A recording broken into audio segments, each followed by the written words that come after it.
ఇటువంటి లక్షవారం పాదశుద్ధి కార్యక్రమం ఉంటుంది. అందరూ జ్ఞాపకం చేసుకోండి. ఈ రోజు నుంచి పరిశుద్ధ శిలువ వరకు ఏ రోజులండి?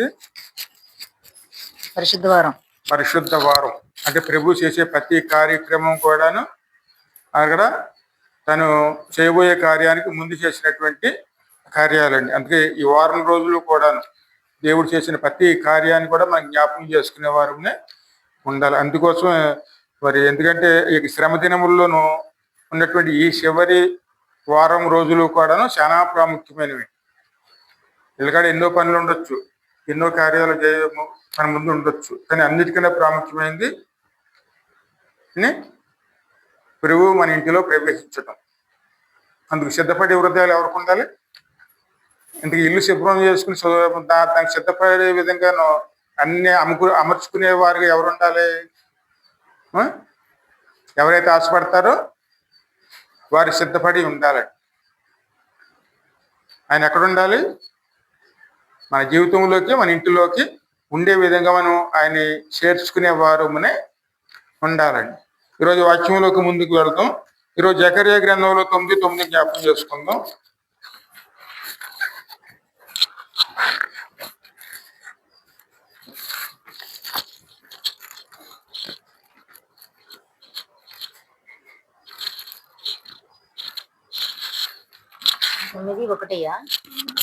తొమ్మిది 781 పేజీ. సియోను నివాసులారా బహుగా సంతోషించుడి. యెరూషలేము నివాసులారా ఉల్లాసముగా ఉండుడి.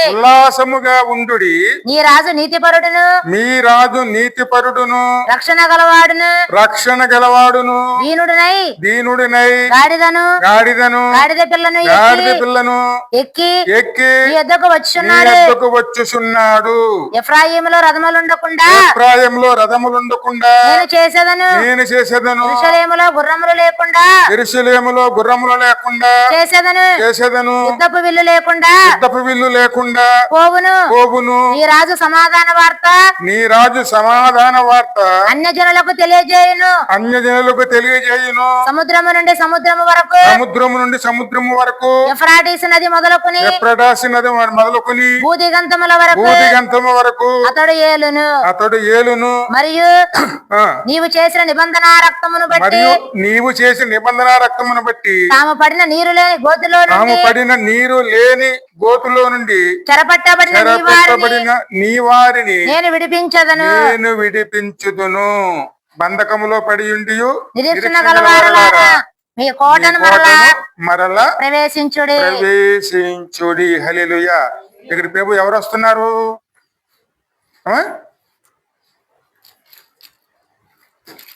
ఇంటికి వచ్చేది ఎవరండి? సియోను నివాసులారా బహుగా సంతోషించుడి.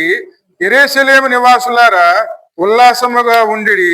నీ రాజు నీతిపరుడును రక్షణ గలవాడును దీనుడై గాడిద పిల్లను ఎక్కి నీ వద్దకు వచ్చుచున్నాడు. హల్లెలూయా. ఆయన ఎవరైనా సాత్వికుడు, దీన మనసు గలవారు. ఆయన మన జీవితంలో ఇంతవరకు ఈ లోకంలో మన పరిస్థితులు ఎలాగున్నాయి? అవన్నీ సరిచేయటానికి మన జీవితంలోకి వస్తున్నారండి. సంతోషించి మనం చేర్చుకునే వారమే ఉండాలి. సంతోషంతోనూ సమాధానంతోనూ మన ప్రభుని మన జీవితంలో చేర్చుకుని మన ఇంటిలో చేర్చుకునే వారమునే ఉండాలి. సిద్ధపడి ఉండాలండి. ఇల్లు శుద్ధి చేసుకోవటానికి ప్రయాసపడాలి. ఎందుకంటే మనం ప్రభు మన జీవితంలోకి రావడానికి తనకి ఏర్పాట్లు అన్ని కూడా మనం సమకూర్చుకునే వారమునే ఉండాలండి. ఆయన ఎక్కడికి వస్తున్నారు?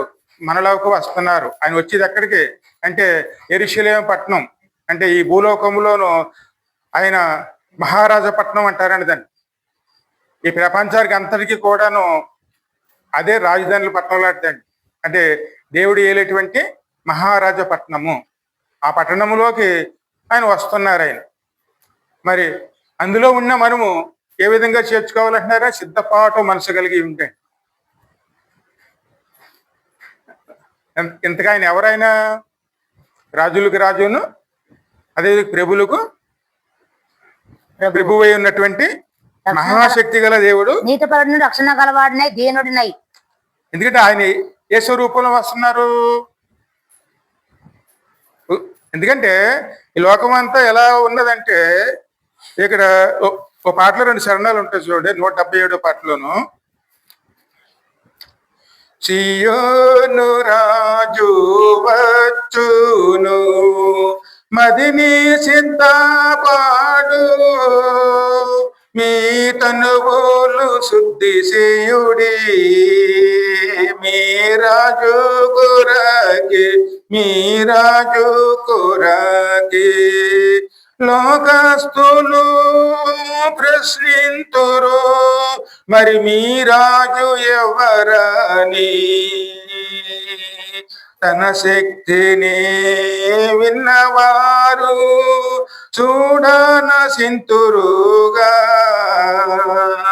క్రీస్తే మన రాజు ఉత్సాహించేదాము, క్రీస్తే మన రాజని ఉత్సాహించేదాము. ఇది ఎవరైనా క్రీస్తే రాజని. ఎందుకంటే అనేక ప్రజలు కూడా అడుగుతూ ఉంటారు, మీ దేవుడు ఎటువంటి వారు? ఇక్కడ మనం ఏమని చెప్పగలుగుతాం మనం? క్రీస్తే మహారాజు. సంతోషంతో, ఎందుకంటే మన ఇంటికి ఎవరు వస్తున్నారో అనే విషయం తెలుసుకోవడానికి చాలా మంది అడుగుతూ ఉంటారండి. మరి మన ఇంటికి వస్తున్న వాళ్ళు ఎవరు? రాజులకి రాజు, ప్రభువులకు ప్రభువు. ఆయన మన కోసం వస్తున్నారు. ఆయన చేయబోయే కార్యాలు మనకు తెలుసు, ఆయన ఏం చేస్తారో తెలుసు. ఖచ్చితంగా మనకి ఏమొస్తుంది? రక్షణ ఆనందం అని. అది నలుగురితో మనం పంచుకుని మనం ఖచ్చితంగాను లోకంలో ప్రకటించుకునే వారునే ఉండాలి. ఎందుకంటే ప్రకటించుకోవాలండి. ఆయన ఎందుకు వస్తున్నారు? మన కోసం వస్తున్నారండి. ఆయన చేయబోయేది ఏమిటి? పాప రక్షణ కోసం, పాపములు విమోచించడం కోసం ఆయన చేయబోయే కార్యం. ఆయన ఏం చేయబోతున్నారో ఆ దాన్ని మనం లోకంలో ప్రకటించే వారునే ఉండాలండి. ఎందుకంటే చిన్న విషయం చూడండి, ఇక్కడ మనం రక్షణ పొందుకున్న తర్వాత బలభోజనం తీసుకుంటాం. బలభోజనం తీసుకున్నప్పుడు ఏమి చేసి బలభోజనం తీసుకోవాలండి?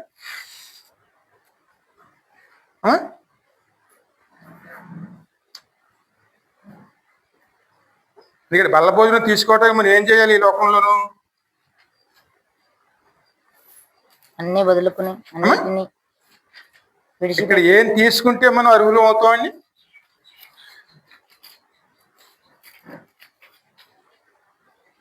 సరే, మొదటి కొరింథీయులు తీయం.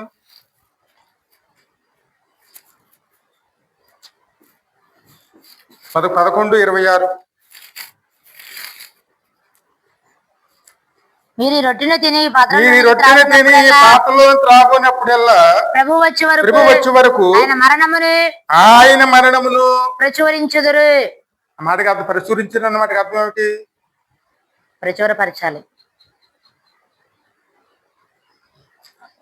ఆయన ఇప్పుడు ఎందుకు వస్తున్నారు? ఆయన పాప విమోచన కోసం, పాపానికి ఒక బలి పశువు కింద ఆ బలికి సిద్ధమయ్యి ఆ యెరూషలేము పట్టణంలోనే బలి ఇవ్వటానికి ఆయనే సిద్ధపడి ఆయన వస్తున్నారండి.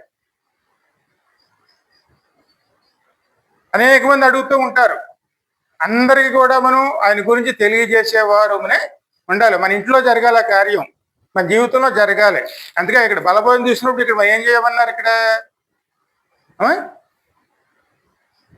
ఇది మనం చేయకుండా మరి ఆయన బలభోజనం తీసుకోవడం ఎటువంటి అర్హత కలిగి వారమే ఉంటామండి?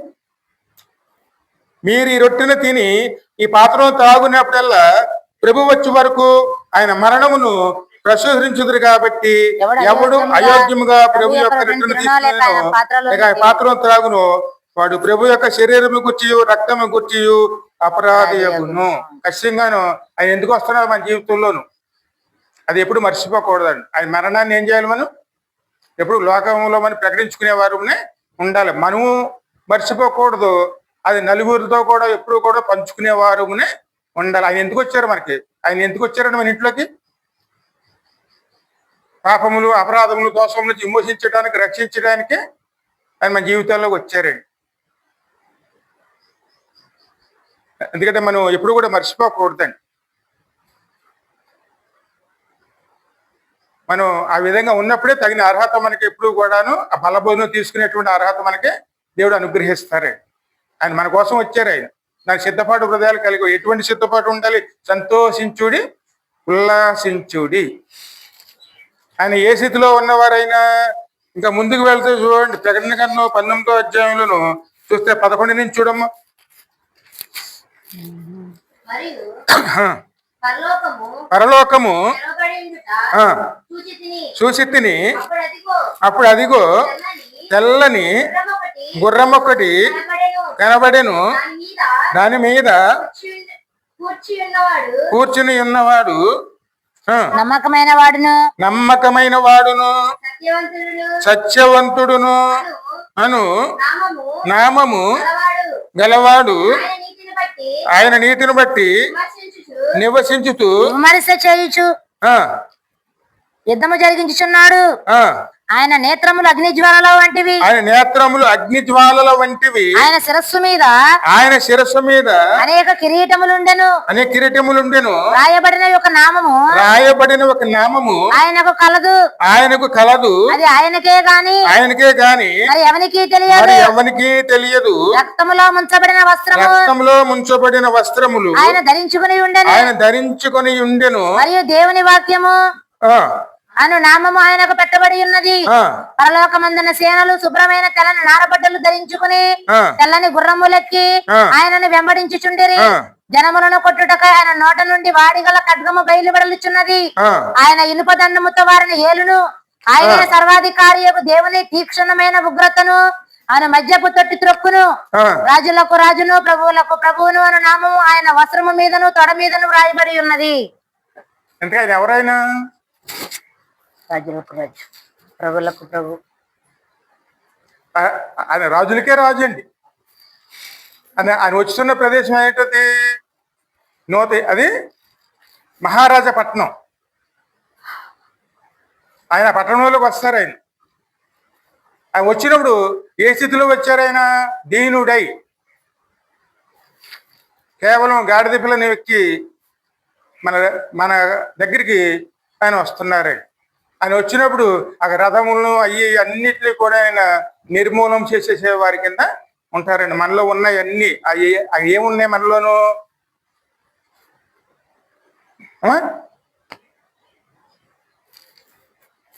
ఇంత మీ చదువు మూలవాక్యం చదివారు కదా.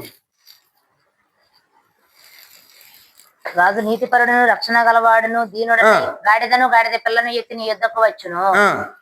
ఒక్క నిమిషం అయ్యా, ఇప్పుడు వేరే అధ్యాయం తీశాను. అంటే ఎఫ్రాయిములో రథములు ఉండకుండా నేను చేసేదును, యెరూషలేములో గుర్రములు లేకుండా చేసేదును, యుద్ధపు విల్లు లేకుండా పోగును.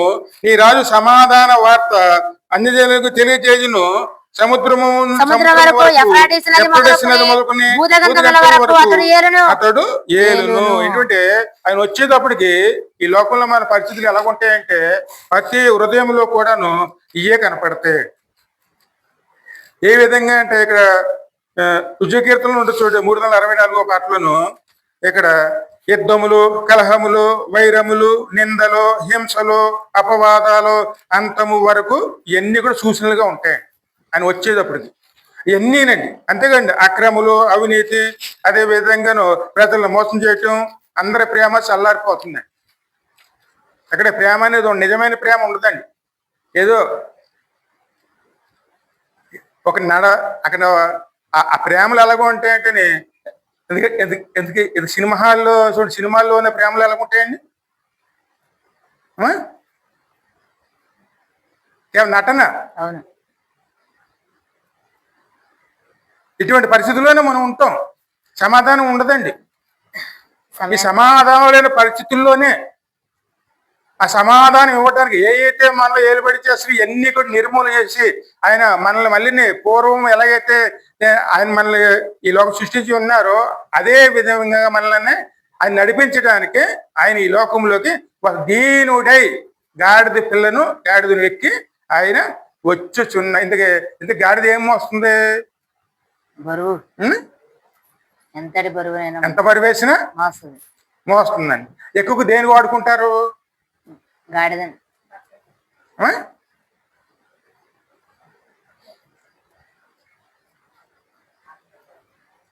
ఈ రోజుల్లో ఏదో కనపడతలేదేమో కానీ ఎక్కడ రోజులు బట్టలు మోయడం, గాడిని దేనికోసం వాడతారండి? బట్టలు మోయడానికి, బరువులు మోయడానికి. సకల వారు వాడతారండి. వాళ్ళు ఎందుకు వాడతారు?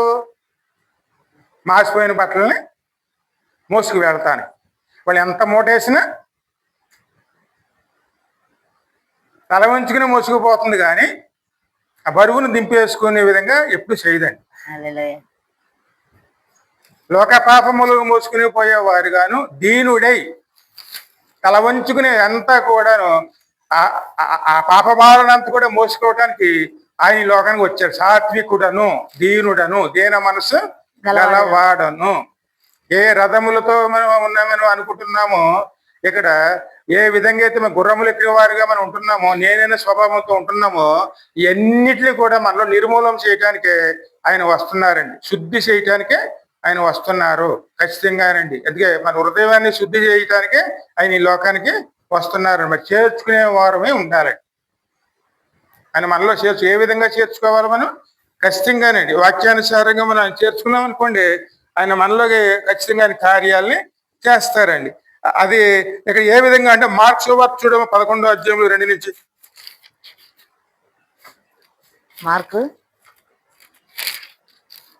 మార్క్స్ వార్త 11వ అధ్యాయంలో మీ ఎదుట వారు యెరూషలేమునకు సమీపించి ఒలీవల కొండ దగ్గర ఉన్న బెత్ఫగే బెతనియా అను గ్రామములకు వచ్చినప్పుడు ఆయన తన శిష్యులలో ఇద్దరిని చూచి మీ ఎదుట ఉన్న గ్రామమునకు వెళ్ళుడి, అందులో మీరు ప్రవేశించగానే కట్టబడి ఉన్న ఒక గాడిద పిల్లను కనబడును. దాని మీద ఏ మనుషుడును ఎప్పుడును కూర్చుండలేదు. హల్లెలూయా. ఇక్కడ కోత విస్తారంగా ఉంది కానీ పనివారు కొందరే లేరండి. ఎక్కడ చూసినా పాప పరిహారం, అనేక మంది పాప పరిహారం కోసం ఎదురు చూసిన వారే విన్నాం. కానీ పని చేసేవారు ఎంతమంది ఉన్నారు? కట్టబడ్డామండి. ఏదో ఒక బంధకాన్ని మనకి కట్టివేయబడిన వారమే.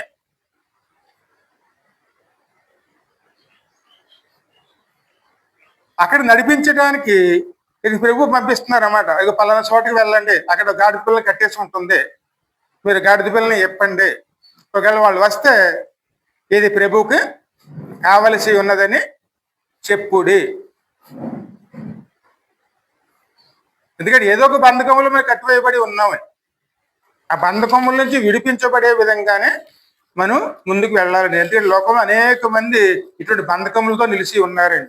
మరి ప్రభు పని చేసేటువంటి శక్తి గలవారే, కానీ వారి ప్రభు పని చేయడానికి ఆటంకం ఏమున్నది?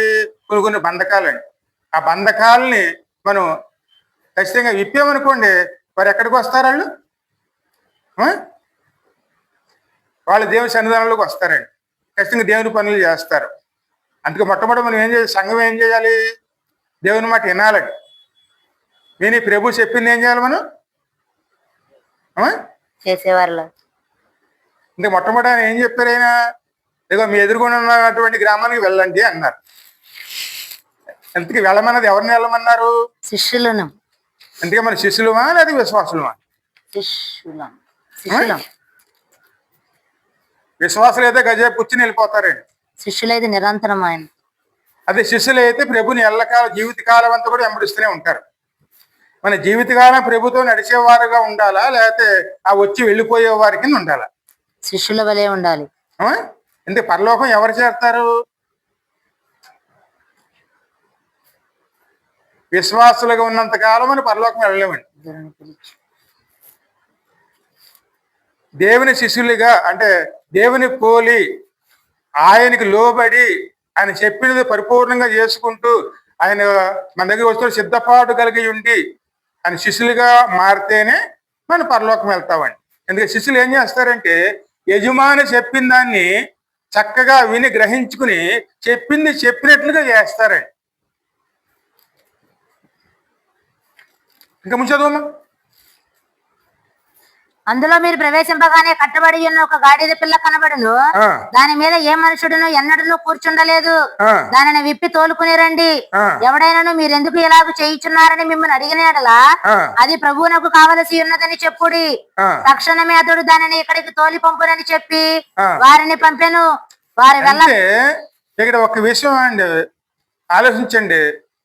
ఇక్కడ ప్రభు మనకి ఏ బాధ్యతలు ఇచ్చారు? అమ్మా, దేవుడు అంటే ప్రేమ కలిగిన వాళ్ళు ఈ గ్రామంలో చాలా మంది ఉన్నారు. అందుకే అప్పుడప్పుడు వచ్చి ప్రార్థన చేసుకుని వెళ్ళిపోతూ ఉంటారు. కానీ వాళ్ళు కొన్ని బంధకాలు ఉన్నాయి. ఆ బంధకాలు ఇప్పవలసిన బాధ్యత ఎవరిది? అమ్మా, బంధకాలు ఇప్పితే ప్రభు దగ్గరికి వస్తారా, లేకపోతే బంధకాలు తెప్పుకుని వస్తారా వారు? తెంపుకునైతే రాలేదు. అమ్మా, అందుకే సంఘం బాధ్యత ఏమిటి? సంఘం శిష్యులుగా మారాలి, దేవుని మాటలు చక్కగా వినాలి. వినిన తర్వాత ఏం చేయాలి? ప్రభు చెప్పిన దాన్ని పరిపూర్ణంగా చేయాలి. పరిపూర్ణంగా ఎలా చేయాలి? ఏమి చెప్పారో అది మాత్రమే మనం చేయాలి. మన తోచింది కాదండి. మనం తోచింది మనం చేసామనుకోండి, ఏనాడు కూడాను ప్రభుకు లోబడిన వారం కావండి. ఎందుకంటే మన శిష్యులుగా ఉన్న శిష్యులు అంటే ఏమిటి? గురువు గారు చెప్పింది శిష్యులు చెయ్యాలి. చేసేవారే శిష్యులండి. అంతేకాని తమకు తోచింది చేశారనుకోండి, వాళ్ళు శిష్యులు కాదండి. అంటే తామే యజమానులుగా నిర్ణయించుకుని తమ సొంత పనులు చేస్తున్నారు. మన యజమానులమా శిష్యులమా? శిష్యులంగా ఉండాలి. అందుకని యేసయ్యను మనం చేర్చుకుంటున్నామా అంటే యజమానిగా చేర్చుకుంటున్నామా, లేకపోతే మనమే యజమానులుగా ఉండి ఆయన నడిపిస్తున్నామా? శిష్యులంగా ఉండాలి. యేసయ్యే మనకి యజమాని. ఆయన మనకి యజమాని. ఆయన మనం స్వీకరించారు. ఆయన ఖచ్చితంగా మన శిష్యులుగా చేసుకున్నారు. ఆయన ఇప్పుడు శిష్యులకి ఏమి ఇచ్చారండి? ఆయన ఒక బాధ్యతని ఇచ్చారు. ఆ బాధ్యత ఏమిటి? అదిగో ఆ గ్రామానికి వెళ్ళండి, అక్కడ ఒక ఇల్లు కనపడుతుంది, ఆ ఇంటి ముందు అక్కడ ఏముంటుంది? ఒక గాడిద వల్ల కట్టివేయబడి ఉంటుంది. ఆ కట్టివేయబడిన దాన్ని అంటే మీరు ఇప్పండి. ఒకవేళ వాళ్ళు అడిగారు అనుకోండి, ఇది ప్రభువు కావలసి ఉన్నది అని చెప్పండి. ఇది మనం చెయ్యాలండి.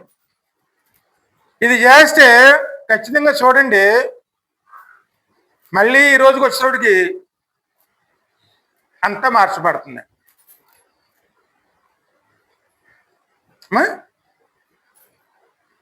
అంటే ప్రభు చెప్పినట్టు చేసామనుకోండి, మళ్ళీ ఈ రోజుకి వచ్చేసి చూడండి, ఇప్పుడు పరిస్థితులు ఉంటాయో లేకపోతే కొత్త పరిస్థితులు ఉంటాయో.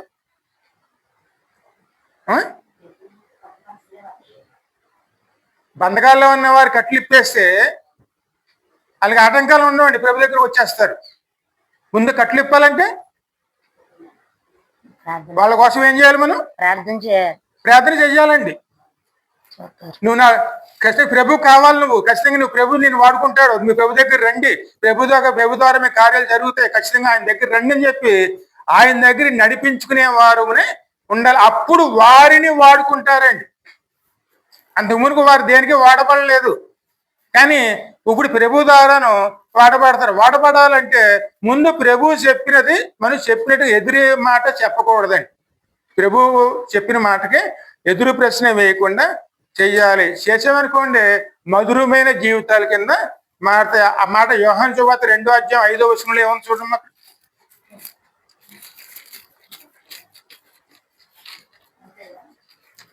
యోహాను సువార్త 2వ అధ్యాయంలో 5వ వచనం.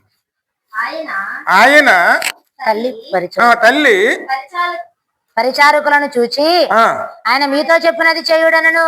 ఆయన మీతో చెప్పుచున్నదాన్ని చేయుడని అనెను. యూదుల శుద్ధీకరణ ఆచారం ప్రకారము 2-3 తూములు పట్టు 6 రాతి బాణలు అక్కడ ఉంచబడి ఉండెను. యేసు ఆ బాణలు నీళ్లతో నింపుడని వారితో చెప్పగా, ఆ బాణలు ఎక్కడ?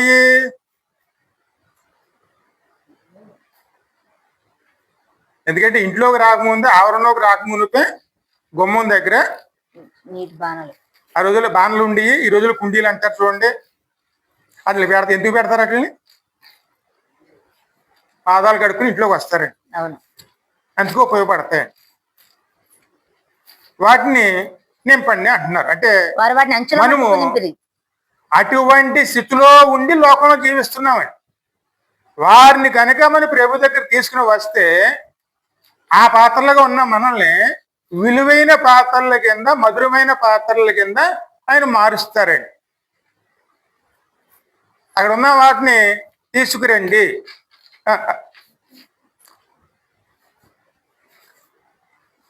ఇంక నువ్వు చదువు. నీళ్లతో నింపుడని వారితో నీళ్ళతో చెప్పగా, ఇప్పుడు నీళ్ళు అంటే ఏమిటి? వాక్యం ఆ, వారితో చెప్పగా వారు వాటిని అంచుల మట్టుకు నింపిరి. ఎంతవరకు నింపారండి? అంచుల మట్టుకు. అంత పరిపూర్ణంగా.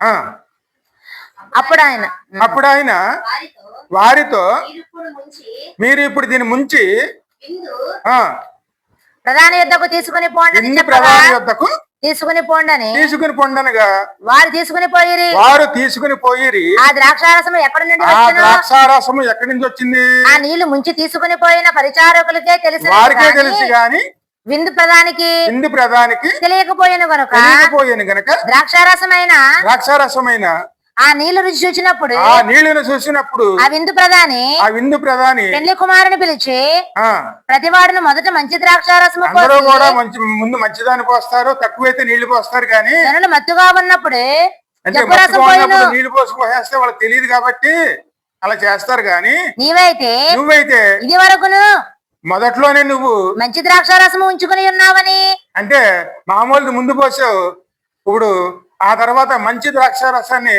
పక్కన దాచిపెట్టావు. ఉన్నావని అతనితో చెప్పాను. అందుకే నీళ్ళు ఎక్కడి? దేవుడు మారాడు మధురంగా. అందుకే ఆ పాత్ర ఎటువంటి పాత్ర? ఆ? లోకంలో ఉన్న పాత్రను తీసుకొచ్చి ఘనమైన పాత్రగా దేవుడి సన్నిధానంలో పెడితే ఆ పాత్రను ఏం చేస్తారండి? మధురమైన ద్రాక్షారసముగా మార్చబడతాయి. ఇది సంఘ విస్తరణ. ముందు కట్లు ఇప్పాలి. ఇప్పిదాన్ని ఎక్కడ తీసుకురావాలండి? దేవుని వద్దకు తీసుకురావాలి. ప్రభు ఏం చెప్తున్నారో గ్రహించుకోవాలి. అంచులు మట్టుకు నింపాలి. అంచులు మట్టుకు నింపి ప్రభు దగ్గర తీసుకుని వస్తే ఖచ్చితంగా ప్రభు దాన్ని ఏం చేస్తారు? మధురమైన ద్రాక్షాపాత్ర కింద మారుస్తారు. ఆ విధంగా ఏం జరుగుతుంది? దేవుని కార్యం అక్కడ ఖచ్చితంగా జరుగుతుంది. అలా జరగాలంటే మనం చేయవలసింది ఏమిటి? మొట్టమొదట దేవుని మాటని చక్కగా వినేవారునే ఉండాలండి. విని దానిని మనం నెరవేర్చడానికి సిద్ధపడేవారునే ఉండాలి. కానీ ఇక్కడ గమనించవలసింది ఏమిటంటే ఇక్కడ మన చిత్తము, మన మాట, మన ఉద్దేశాలు నెరవేర్చుకోకూడదండి. దేవుని కార్యాలు జరగాలంటే ఇక్కడ మనం గమనించుకోవాల్సింది మన చిత్తము, మన మాట, మన ఉద్దేశాలు ఏ కూడాను ఇక్కడ మనం ఉపయోగించకూడదు. కేవలం దేన్ని ఉపయోగించాలి?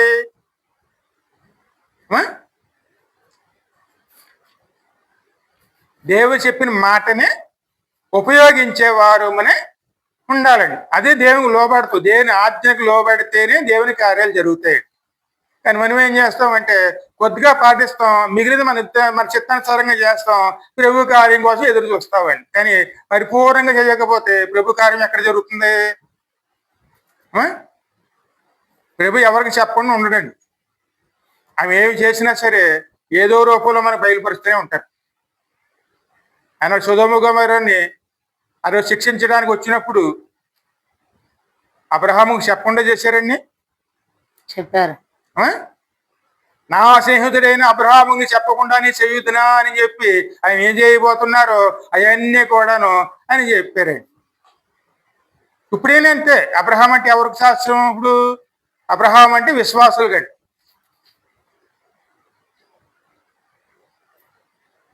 దేవుడు ఎప్పుడు కూడా చెప్పకుండా ఏ పని చేయరండి.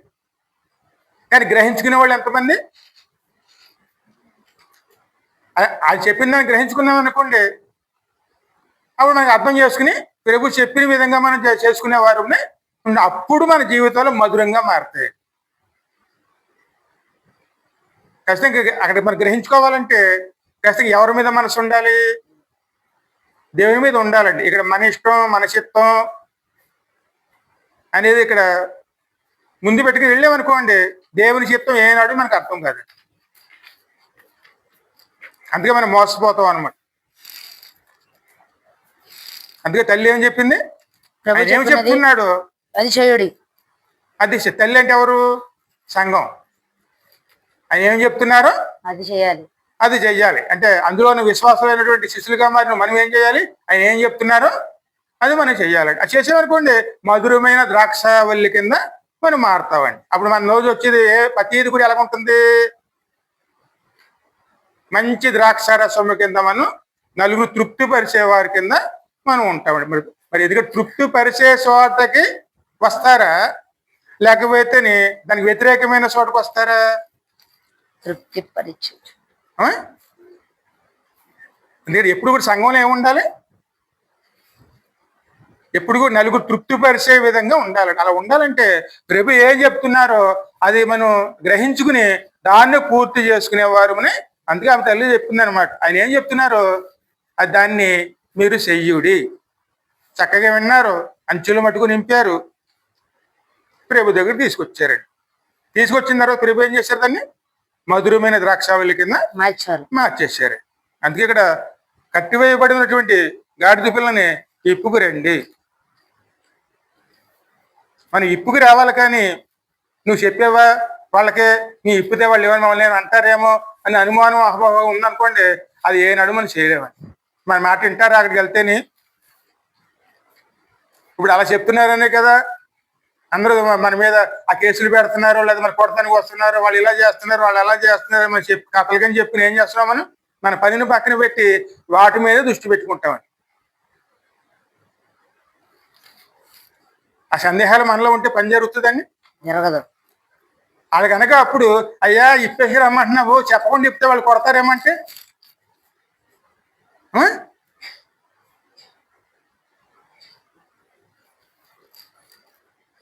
ఏనాడన్నా దేవుని కార్యాలు మనలో జరుగుతాయండి.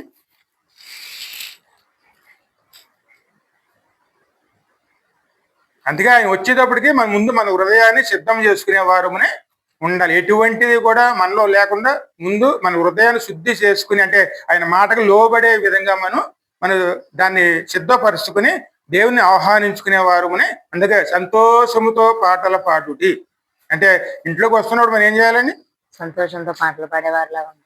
ఎందుకంటే పెళ్లి కుమారుడు పెళ్లి కుమార్తె వస్తే ఏం చేస్తారు ఇంట్లోకి, పాటలు పాడతారు సంతోషంతో. అది సంఘం చెయ్యాలండి ఎప్పుడు. అదే ప్రభుని ఆహ్వానించుకోవటం. ఈరోజు ఆయన మన ఇంట్లోకి వస్తున్నారంటే మనల్ని విమోచించడానికి వస్తున్నారు, మన రక్షించడానికి వస్తున్నారు. వచ్చినప్పుడు సంతోషంతో ఆయన చేర్చుకున్నాం అనుకోండి, దేవుని కార్యాలు మన జీవితంలో జరుగుతుంది ఖచ్చితంగా. అదేవిధంగా యోహాను 15:14 చూడమ్మ.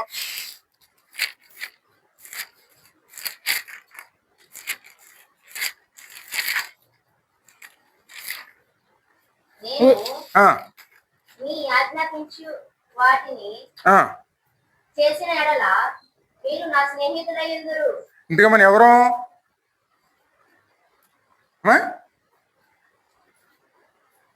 విశ్వాసులమా స్నేహితులమా?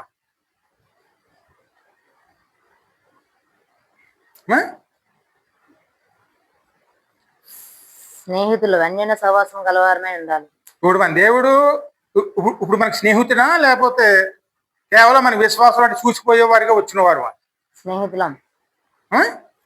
అలా మారాలంటే ఏం చేయమన్నారు ఆయన? నేను మీకు ఆజ్ఞాపించే వాటిని చేసిన ఎడల, దేవుడు మనకి ఏం చెప్పారో అది మనం పూర్తి చేస్తే ఆయన మనకి స్నేహితుడు అవుతారండి, మనం స్నేహితులు అవుతాం. చదవమ్మా. దాసుడు తన యజమానుడు చేయు దానిని ఎరగడు గనుక ఇక మిమ్ములను దాసులని పిలవక స్నేహితులని పిలుచుచున్నా. ఎందుకంటే ఒక ఇంటిలో ఏదైనా పని చేయాలంటే దాసుడు చెప్తేనే చేస్తాడు, కానీ స్నేహితుడు ఇద్దరికి వ్యత్యాసం ఏమిటి? స్నేహితుడికి దాసుడికి ఉన్న వ్యత్యాసం ఏంటండి? దాసుడు అయితే యజమాని చెప్పే వరకు ఉంటాడు, చెప్పింది చేస్తాడు, కానీ స్నేహితుడు అందుకని ఇంట్లో వాళ్ళ ఇంటికి వెళ్ళామనుకోండి, ఆయన మన స్నేహితుడు అయితే ఆ ఇంట్లో కొరతను చూసి ఆ స్నేహితుడు ఏం చేస్తాడండి, ఆ ఇంటి యజమాని చెప్పే వరకు ఊరుకుంటాడా, లేకపోతే కొరతను తీర్చడానికి ప్రయత్నం చేస్తాడు? కొరతను తీర్చడానికి ప్రయత్నిస్తాడు. అదే దాసుడైతే చెప్పే వరకు చేస్తాడు, చెప్తే చేస్తాడు. ఇంతగా మనం దాసులమా స్నేహితులమా? స్నేహితులం. స్నేహితులమేమనుకోండి ఆయన సన్నిధానికి కావచ్చు ప్రతిదీ కూడా మనకి బాధ్యత కలిగి ఎప్పుడేం చేయాలో అది దేవుని జ్ఞానంతోమని దేవుని సహాయంతో చేసుకునే వారు ఉండాలి. నేను ఎందుకు చెయ్యాలి అన్న మాట మనకి రాదండి. అందుకే ప్రభు పని మనం చేస్తున్నప్పుడు నేను ఎందుకు చేయాలి, నాకు ఎవరు చెప్పారు అన్న ప్రశ్న రాకూడదండి. అందుకే దాసులుగా ఉన్నాం అనుకోండి ఎవరో చెప్తేనే చేయాలి. మనం దాసులమా స్నేహితులమా? స్నేహితులం. అంటే ఏ స్థాయిలో మనం నిలబెట్టారు ఆయన ఇక్కడ? స్నేహితుల స్థానంలో. ఆ స్థాయి మనకి ఎప్పుడు వస్తుందంటే దేవుని మాటను మనం పరిపూర్ణంగా తీసుకుని దాన్ని నెరవేర్చడానికి మనం ప్రయాసపడినప్పుడే ఆ స్థాయిలోకి మనం దేవుడు నడిపిస్తారండి. స్నేహితుల స్థాయిలోకి. నిజమైన స్నేహితుడు అబ్రహాముని ఏమని పిలిచారండి? ఆయన నా స్నేహితుడైన అబ్రహాముకు నేను చెప్పకుండా చెయ్యొద్దునా?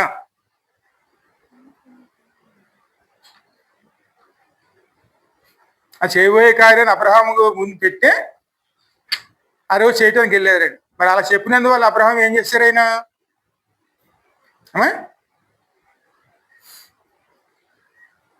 ఒక క్షణం ఆలోచించండి. ఆ రోజుల్లో దేవుడు ఏమి చేయబోయారండి?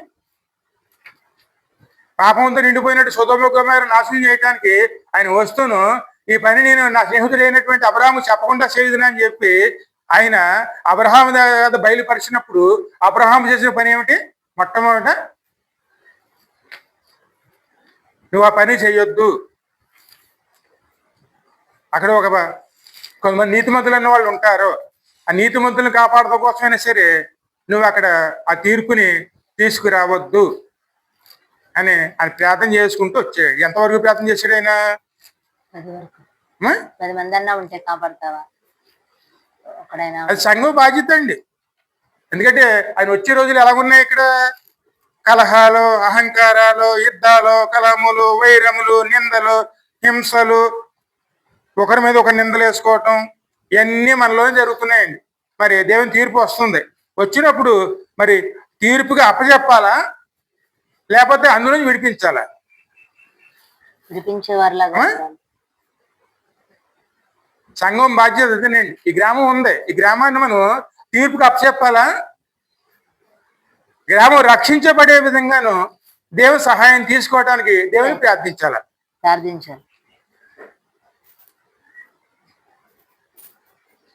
అందుకే మనం ఎలా మారాలండి? దేవునికి స్నేహితులుగా మారినప్పుడే ఆ స్వతంత్రం మనకి వస్తున్నాయి. అందుకే ఆయన ఏం చెప్తున్నారు? ఆయన చదువు ఇంకను ఎందుకనగా నేను నా తండ్రి వలన ఇన్ని సంగతులన్నీ మీకు తెలియజేసి తిని మీరు నన్ను ఏర్పరచుకొనలేదు. మీరు నా పేరిట తండ్రిని ఏమి అడుగుదురో అది ఆయన మీకు అనుగ్రహించినట్లు మీరు వెళ్ళి ఫలించుటకును మీ ఫలము నిలిచి ఉండుటకును నేను మిమ్మల్ని ఏర్పరచుకొని నియమించి. ఎందుకనే మనం దేవుడిని అనుకున్నామా దేవుడు మనల్ని అనుకున్నాడు? అంటే దేవుడు ఫలిస్తున్నామంటే ఆ ఫలించడానికి కారణం ఎవరు?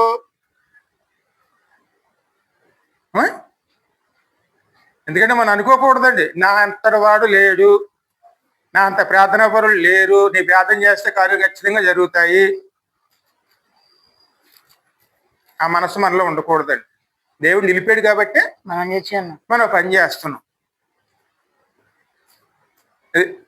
ఆ పని చేయమని దేవుడు మనకు పురమాయించారు కాబట్టి ఆ పని మనం పూర్తి చేస్తున్నాం. ఆ ఫలాలు మనలో వస్తున్నాయి. అది నిలవాలంటే మనం ఖచ్చితంగా దేవుడి సహాయం తీసుకుని ఇంకనూ ఫలించే విధంగాను దేవునితో కలిసి నడుచుకునేవారు ఉండాలని. ఇది జరిగించటానికే ఆయన మనల్ని వాడుకోబోతున్నా. అది అంతకుముందు కట్టివేయబడ్డాం, కానీ ఇప్పుడు తాను వాడుకోవటానికి తన యొద్దకి కట్లు ఇప్పుకు రమ్మని చెప్పి ఆయన అక్కడ వారికి ఆ విధంగా పురమాయించారండి. అలాగైనా ఎప్పుడైతే మనం అప్పచెప్తామో మనల్ని వాడుకోవటానికి దేవుడు సిద్ధంగా ఉంటారండి. సిద్ధంగా ఉండాలంటే చెప్పింది చెప్పినట్లుగా మనం పూర్తి చేసుకునే వారునే ఉండాలి. అలా ఉన్న సంఘమే ఎత్తబడిన సంఘంగా మారుతుంది.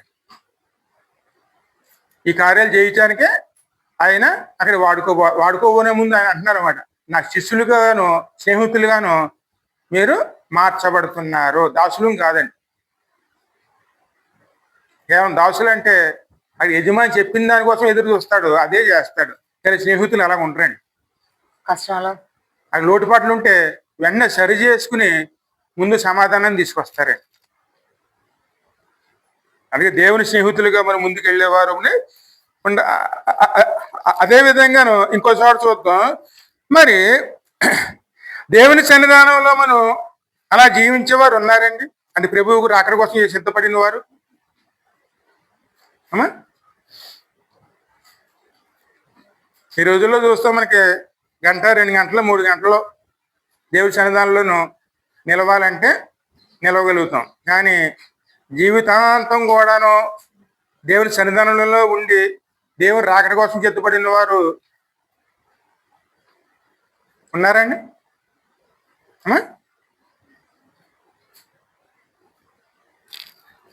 ప్రభు మొదటి రాకడ కోసం సిద్ధపడినటువంటి ఒక ఆవిడ ఉందండి. ఆమె ఎక్కడ ఉంటుందంటే లోకా సువార్త 2వ అధ్యాయంలో ఉంటుందండి. వాక్యాల్లో కానీ ఇప్పుడు ఎవరు లేదు. ఆమె పెళ్ళైన తర్వాత 7 సంవత్సరాలు అందరిలా కాపురం చేసుకుని కుటుంబం ఉంది. వీళ్ళు కూడా భర్త చనిపోయారు. భర్త చనిపోయిన తర్వాత 84 సంవత్సరాలు దేవునిలోనే, దేవుని మందిరములోనే పనిచేసుకుంటూ ఉంటుందండి. దేవుని రాకడ కోసం ఎదురు చూస్తూ ప్రభువు కోసం సిద్ధపడి ఉండేది కింద మందిరంలోనే గడిపేదండి.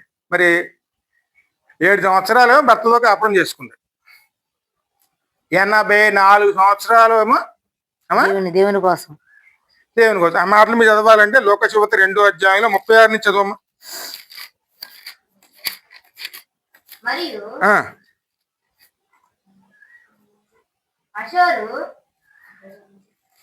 36వ వచనం. ఆషేరు గోత్రీకురాలను పనూయేలు కుమార్తెనయ్యున్న అన్నా అని ఒక ప్రవక్తి ఉండెను. ఆమె కన్యత్వం మొదలుకుని 7 ఏండ్లు పెనిమిడితో సంసారము చేసి బహుకాలము గడిచినదే. 84 సంవత్సరములు విధవరాలయ్యుండి విధవరాలు అయ్యుండి దేవాలయం విడవక, అంటే దేవాలయం విడవకుండా ఉపవాస ప్రార్థనలతో రేయిం బగళ్ళు సేవ చేయుచుండెను. ఆమె కూడా ఆ గడియలోనే లోపలికి వచ్చి దేవుని కొని అంటే ఇక్కడ ఎవరిని కొనియాడుతుంది? యేసయ్యనండి. ఆయన పుడతాడని తెలుసు. ఆయన యొక్క జన్మ కోసం ఆయన పుట్టుతాడని తెలిసినప్పుడు ఆమె ఎక్కడ ఎదురు చూస్తుంది? ఎవరి కోసం ప్రార్థన చేస్తుంది? 84 సంవత్సరాలను దేవుని కొరకు కొనియాడు.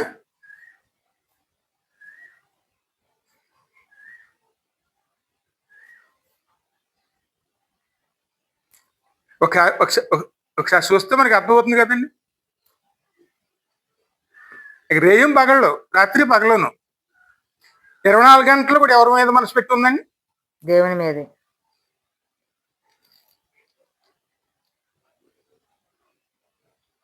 అటువంటి వారు ఉన్నారండి, ఇప్పుడు కూడా ఉన్నారు. రాకడ కోసం సిద్ధపడేవారు, సిద్ధపాటు కోసం ప్రభు వస్తున్నాడని తెలుసుకుని దానికోసం ఎదురు చూస్తున్న వారు అనేక మంది ఇప్పుడు కూడా ఉన్నారు. అందుకే మనం ఎవరి కోసం ఎదురు చూడాలి? ప్రభు రాకడ కోసం అండి.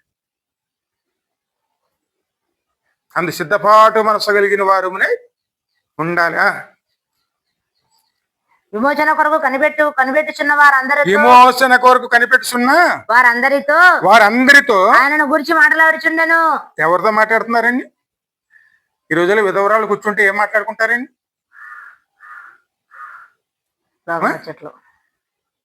చేస్తే ఒక అరగంట ప్రార్థన చేయొచ్చు, కష్టం చేస్తారండి. కానీ ఆ తర్వాత వాళ్ళే కాదండి, మనమేనే అంతే. 2-3 కూడుకున్నామంటే 10 నిమిషాలు లేదా అరగంట, 1 గంట దేవుని మాటలు చెప్పుకుంటూ దేవుని వాక్యం జ్ఞానం చేస్తాం. కానీ ఆ తర్వాత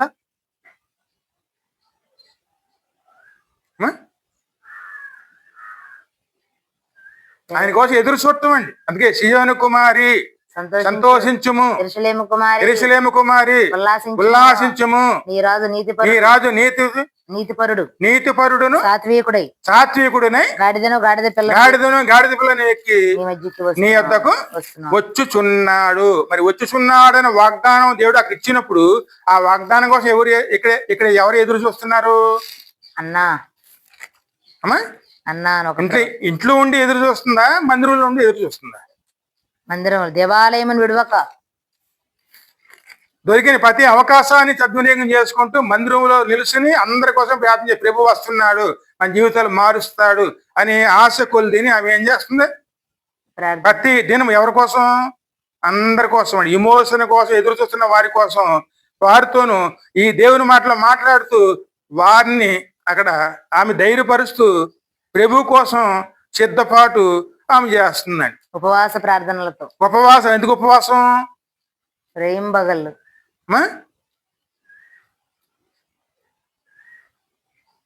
ఇది ఎదురు చూసే సంఘం అండి. అంటే ప్రభు కోసం ఎదురు చూసే సంఘము ఈమెలో కనపడుతుంది.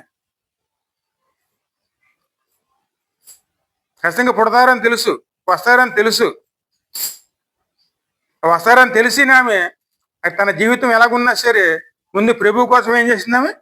ఎదురు చూస్తూ ఆయన వచ్చే వరకు సిద్ధపడి వచ్చిన వెంటనే ఆయన దగ్గరికి వెళ్ళి అక్కడ ప్రవచనాలు మాట్లాడింది.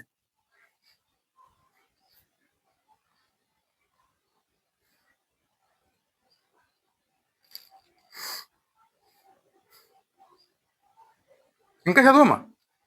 అంతట వారు ప్రభు ధర్మశాస్త్రము చొప్పున సమస్తమును తీర్చిన పిమ్మట గలిలయలోని నజరేతును తమ ఊరికి తిరిగి వెళ్ళిరి. చూడండి, ఎందుకు ప్రభు కార్యాలు చూడండి. అది జరగాలంటే ఈ విధంగా జరుగుతాయి.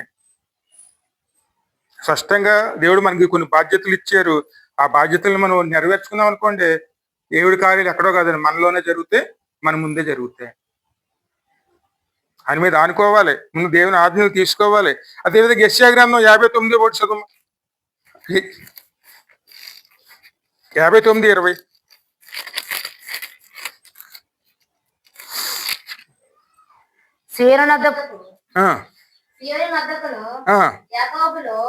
తిరుగుబాటు చేయుట మాని మల్లుకున్న వారి యొద్దకును విమోచకుడు వచ్చును. ఇదే యెహోవా వాక్కు. అందుకే ఆయన ఎక్కడికి వస్తున్నారు? మందిరం.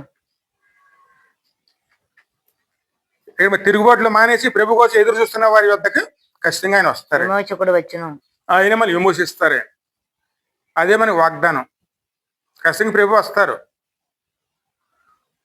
ఆయన వచ్చిన మనల్ని ఎక్కడికి తీసుకుని వెళతారండి. అది సంఘానికి ఉన్నటువంటి ఒక పరిపూర్ణ నిరీక్షణ అండి. ఈ నిరీక్షణ ఎవరిలో ఉండాలి? ఇక్కడ మనలో ఉండాలండి. ప్రభు వస్తారు, వచ్చేటోడికి మనం సిద్ధంగా ఉండాలండి. ఏమో ఆయన ఏ సమయంలో వస్తారో, ఎప్పుడు వస్తారో, ఏ స్థితిలో ఉన్నప్పుడు వస్తారో. అక్కడ జాతకాలు ఏమనుకోండి, అక్కడ ఇబ్బంది పడేది ఎవరు?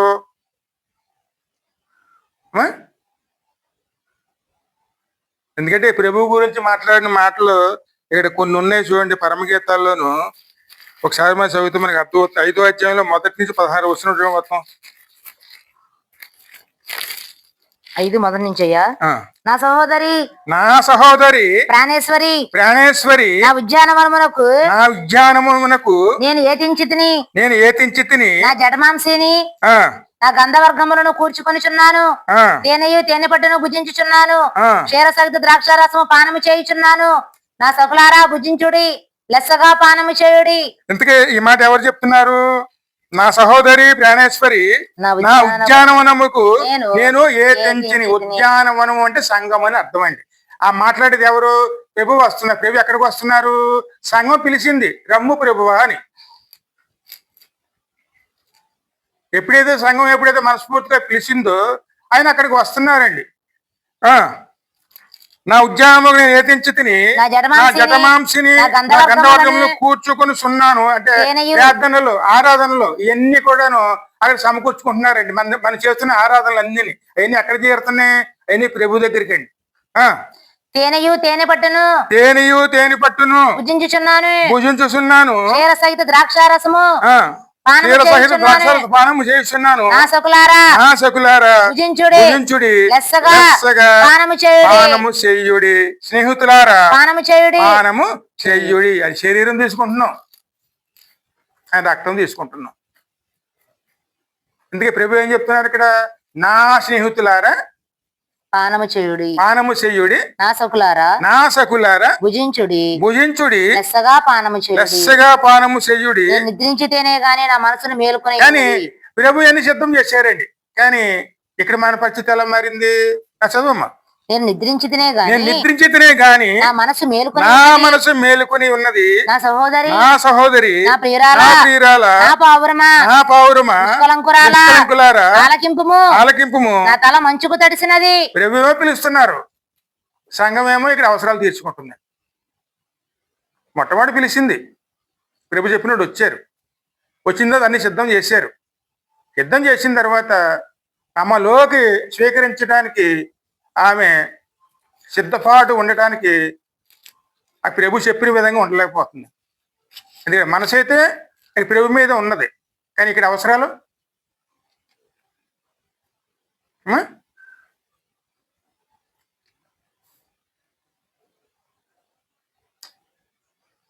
అంటే ప్రభు చేర్చుకున్నదా లేకపోతే అక్కడ ప్రభు నిలబెట్టిందా? నిలబెట్టింది. హృదయమనే తలుపు నొద్ద యేసునాథుండు సకల విధములుగా కట్టుచుండ సకల విధములకు అమ్మా సకల విధములకు కడుతూనే ఉన్నారు హృదయం తలుపు. మరి మనలో చేర్చుకుంటున్నామా, నిలబెడుతున్నామా? మొట్టమొదటి పిలిచాం, రెండయ్యా మా జీవితంలో కంటే. ఆయన వచ్చారు, ఆయన అన్ని మన కోసం సమకూర్చి పెట్టారు. తన శరీరాన్ని ఇచ్చారు, రక్తముని ఇచ్చారు. అందులో మీరు ఉండండి అన్నారు, బలపడండి అన్నారు. ఇప్పుడు ఆయన మన ఇంటిలోకి రావడానికి అది సిద్ధంగా ఉన్నారు. కానీ ఆయన చేర్చుకునే విధంగా మనం ఇక్కడ సిద్ధపాటు కలిగి ఉన్నామా? ఏ స్థితిలో ఉన్నాం మనం? అమ్మా నా పౌరమా ఆలకింపుము. నా తల మంచుకు తడిసినది. అంటే రాత్రి కాలంలోనండి. ఆయన బయట ఉన్నారు, ఇవి లోపల ఉన్నది. మరి బయట ఉన్నప్పుడు పైన ఏం గుర్తుంది? మంచు. నా వెంట్రుకలు రాత్రి కురిగి చినుకులకు తడిసినవి. నాకు తలుపు తీయమనుచు నా ప్రియుడు వాకిలి తట్టుచున్నాడు. నేను వస్త్రము తీసివేసి తిని నేను మరలా దాన్ని ధరింపనేలా. అంటే రక్షణ పక్కనే తెచ్చామండి, మన పనులు చేసుకుంటున్నాం. మందిరానికి వెళ్ళినప్పుడు రక్షణ వస్త్రం ధరించుకుంటాం, అవసరం తీరిపోగానే. ఎందుకంటే కొన్ని ఆచార్యాలు ఎలా వేస్తారంటే బలభోజనాడు శుభ్రంగా తెల్లని బట్టలు వేసుకొచ్చేస్తారు, శుభ్రంగా తీసుకుంటాం. ఆ పని అయిపోగానే తీసి పక్కన పెట్టేస్తాం. మళ్ళీ ఎప్పుడు? మళ్ళీ నెలకే. మనమేనంతేనయ్యా, మళ్ళా వారానికి. రక్షణ వస్త్రము దేవుడు మనకి ఇచ్చాడు. ఇచ్చిందని ఏం చేసుకోవాలి మనం? కాపాడుకునే వారిలాగా ఉండాలి. ఇప్పుడు పక్కన పెట్టేసానయ్యా, మళ్ళీ ఎలా ధరించాలి ఇప్పుడు? ఇది సంఘ పరిస్థితి అండి. నా పాదములు కడుగుకుంటుని, నా పాదములు కడిగేసుకున్నాను నేను మరలా వాటిని మురికి చేయనేలా. మురికి చేయటం ఎందుకు? అదే ఎందుకు సువార్త ప్రకటించమంటే, అయ్యో నేను అన్ని వదులుకుని వచ్చానయ్యా, మళ్ళీ లోకంలోకి వెళ్ళమంటే పెట్టి నా తలుపు సందులో నా ప్రియుడు చెయ్యి ఉంచగా నా అంతరంగం అతని ఎలా జాలికొనను. ఆయన మరణములు ప్రసూరించుడి అని చెప్పి దేవుని వాక్యం చెప్తున్నది. ప్రసూరించిన తర్వాత బలారాధన తీసుకోవాలని చెప్తున్నది. కానీ ఇవేమంటుంది? అన్ని పాటలు కడిగేసుకున్నానయ్యా, నేను శుభ్రంగా ఉన్నానయ్యా, వాళ్ళ దగ్గరికి వెళ్ళి వీళ్ళ దగ్గరికి వెళ్ళమంటే పెట్టి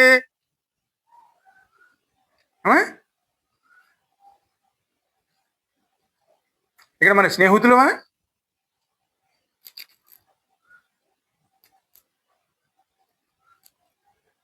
కొన్ని విషయాల్లో మనం ఆత్మీయంగా వాక్యానుసారంగా జాగ్రత్త పడకపోతే మనం గుడ్డిగా ముందుకెళ్ళిపోతాం. ఎప్పుడైనా సరే బలబోధన తీసిన అర్హత మనకి రావాలంటే ప్రభు శిలువు గురించి వర్తమానాన్ని నలుగురికి మనం తెలియజేసి వారిని కూడా నడిపించుకునే వారునే ఉండాలి. అలా ఉంటేనే ప్రభు రక్తము మనలో క్రియ చేస్తుంది.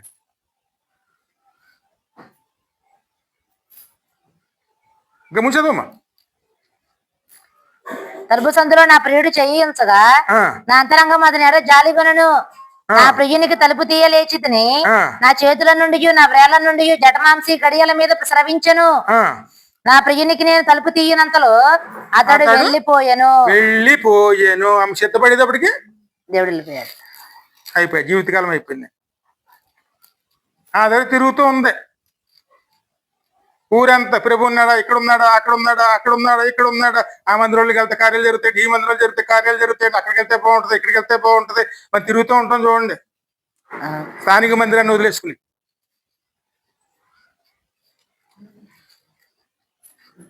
ఇది ఖచ్చితంగా జరుగుతుందండి. మన ప్రభువుని మనం దూరం చేసుకుంటే మనం తిరిగిలాడాలండి. నేను అతను వెతికినను అతను నాకు కనబడకపోయాను. నేను పిలిచినను అతను పలుకలేదు. పిలిచిన నాకు అతను పలుకలేదు. మరి మొట్టమొదట పిలిచినప్పుడు ఆయన ఎలాగొచ్చారండి? ఇప్పుడు నీకు చదవమ్మా. పట్టణంలో తిరుగు కావలి వారు నాకు ఎదురుపడి నన్ను కొట్టి గాయపరిచిరి. వారు సహాయం తీసుకుని సహాయాలు దొరుకుతాయి అనుకుంటాం. కానీ ఇక్కడ చూడండి, రాబోయే రోజులు మీరు ఎంత వెతికినా సరే యాజకులు దొరకరండి. మొన్న ఖచ్చితంగా నిరూపించబడింది. అవునయ్యా. తాలూకా అంతా వెతికారు, ఒక్క యాజకుడు దొరకలేదు సమాజ్ చేయటానికి. ఒక్కడ దొరకలేదు.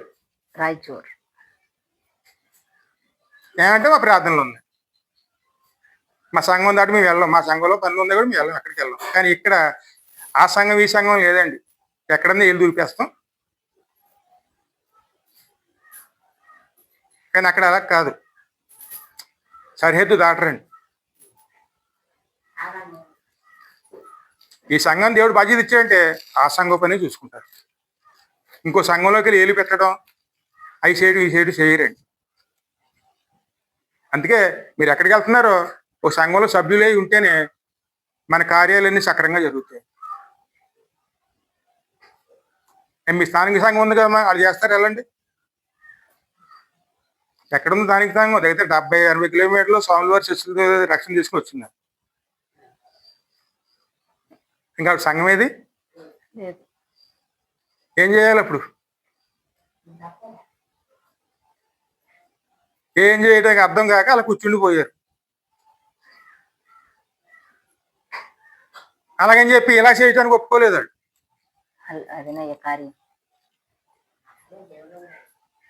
ఎందుకంటే అన్ని చేసాం కదా, మన వల్ల కాలేదు కదా, మనం చేసేచ్చు కదా అని ఆయన అక్కడ రాజీ పడలేదండి.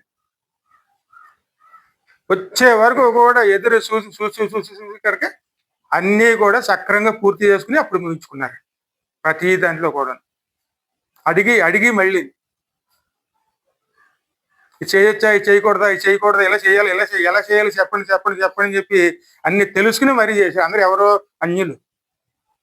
ఆవిడొక్కటేనయ్యా బాప్తిసం తీసుకుంది. ఆ ఇంట్లో ఆమె ఒక్కదే.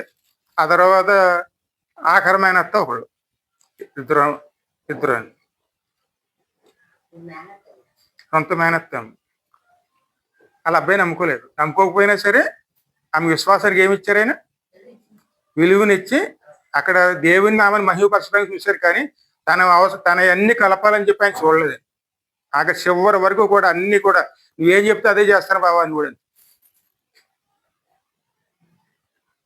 అమ్మకి నీ చేయవలసింది నీ పూర్తి చేస్తానని చెప్పి అదే. అందుకే వచ్చే వరకు కూడా 10:30 అయిపోయి దగ్గర మేము మొదలు పెడితే 10:30 అయిపోయింది. ముందు కారు పంపి ఎక్కడ రాయసూరు 70 దగ్గర 50 కిలోమీటర్లు అండి, 50 కిలోమీటర్లు కారు పంపి అక్కడి నుంచి ఆయన తీసుకుని వెళ్ళి అన్ని చేపించుకున్నారు. ఇవన్నీ ఎవడ పడతారని చెప్పి ఎలా పడతారు చేసేస్తే ఆ దేవుని పని అమ్మది.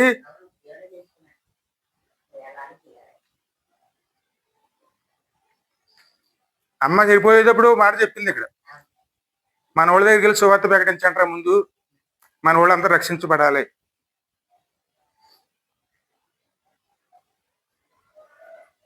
ఎందుకంటే దేవుడు ఒక బాధ్యత ఉంటుందండి. ఆ బాధ్యతను మనం దేవుడు చెప్పిన విధంగా చేసుకున్నాం అనుకోండి, దేవుడి కార్యాలు మనం అక్కడ ఖచ్చితంగా చూస్తామండి. అందుకే ఆయన తలుపు కొడతారు, కానీ కొట్టినప్పుడు మనం తీసే విధంగా ఉన్నామా లేదు? తీసేయమనుకోండి, మనం అక్కడ ఎదుకులాడవలసిన అవసరం లేదు. ఆమె ఏం చేసింది? తలుపు మూసి లోపల కూర్చుంది. లోపల కూర్చున్నట్టు ఉందా? రక్షణ వస్త్రాలు తీసి పక్కనే పెట్టేస్తాను, సొంత పనులు చేసుకోవడం మొదలు పెట్టింది. ఆమె అనుకుంటుంది ఇప్పుడు వెళ్తే మళ్ళీ తోడుకోవాలి కదా, ఇప్పుడు వెళ్తే లోకంలోకి వెళ్తే మరి కాళ్ళు మురుగు చేసుకోవాలి కదా, నేను కడుక్కుని ఉన్నాను, నేను ఎందుకు చేసుకోవాలి? తను తానే అభ్యంతరాలు పెట్టుకుంది. తలుపు తీయలేకపోయింది, వెళ్ళిపోయాడు. వెళ్ళిపోయిన తర్వాత ఊళ్ళో పడి తిరిగింది. సేవకులు ఎదురయ్యారు. సేవకుల దగ్గరికి వెళ్తే కొట్టారంట. కొడతామంటే వాక్యానుసారంగా హెచ్చరించడం. ఎందుకు నిద్రపోయావు నువ్వు? అలా నిద్రపోవడం నీ తప్పే కదా. నీ వాక్యం చేత గద్దిస్తే ఆ మాటలు ఎలాగుంటాయి?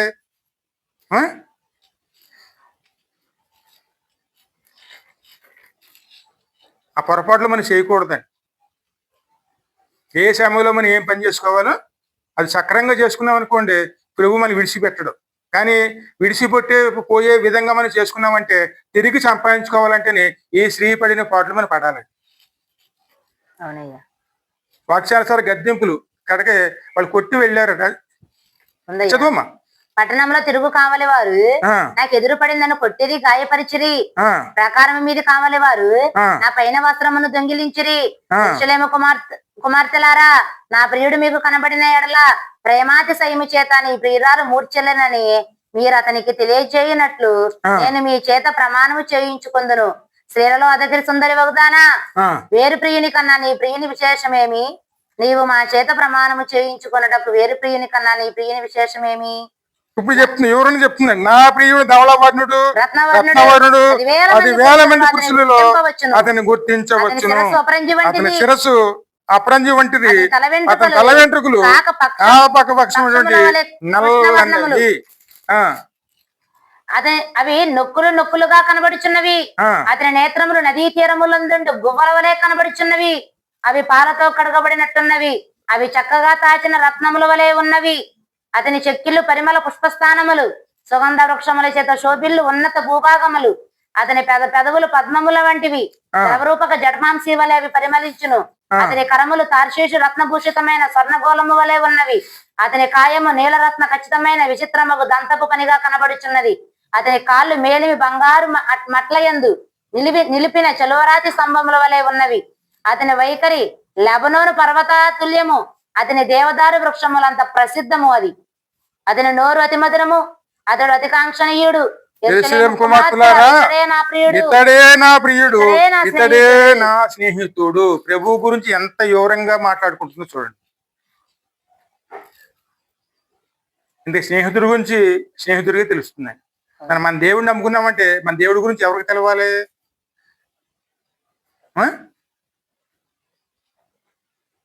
ఇదే సహవాసం అండి, అన్యోన్య.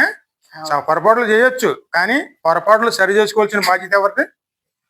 కేవలం మనదేనే. ఎక్కడ జాగ్రత్తగా ఉండాలో అది జాగ్రత్తగా ఉండాలి. ప్రభు మన ఇంట్లోకి వస్తున్నారు. వచ్చేటప్పుడు మనం సిద్ధపాటు హృదయాలు కలిగిన వారు ఆయన ఎలాగ వస్తారు? గాడిద పిల్లని ఎక్కి. ఆ మాటగా అర్థం ఏంటంటే దీనుడై వస్తారు.